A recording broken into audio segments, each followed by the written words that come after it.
I'm beside myself choosing sides by Tom Seast. Left versus right. I remember the first time I had to pick sides or think about it.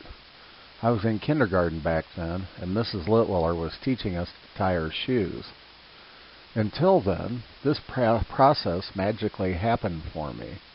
But I've learned that there was a left shoe and a right shoe, and that it was important to have them on the correct feet.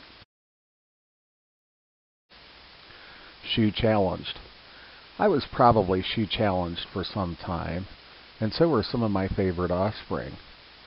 We probably drove a few people nuts, or at least those that have cared. But apparently, you have to put the shoes on the proper feet, so in that you can get off on the proper foot. So I won't walk away from the controversy. Bare feet. We even have one of our offspring who prefers to run around barefoot all the time, including outdoors, in the winter, with snow on the ground. So choosing sides can affect all of us in different ways. Dodgeball.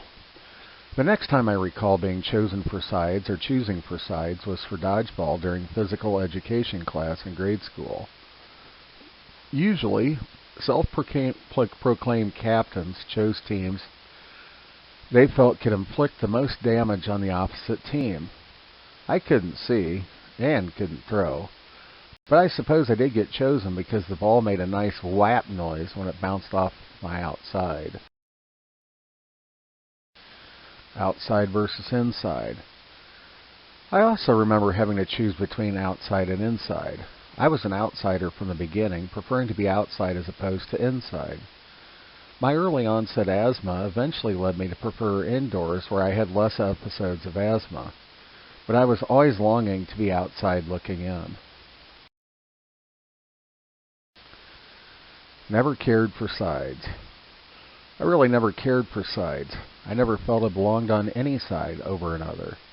I felt I could contribute equally to both sides. So I usually chose not to choose sides, but would help if I was chosen for a side. Choosing not to choose. So I've chosen not to choose. Granted, it's a choice, but I don't want to do harm to either one of you, so I simply choose not to choose. Politics. Politicians want to force me to choose a side. They want me to choose the right over the left, or the left over the right. They want to know how I have chosen so they can either treat me as the enemy or as a friend. Jesus on the cross. But I'm not like Jesus on the cross. I don't have what it takes to choose between the thief on the right or the thief on the left.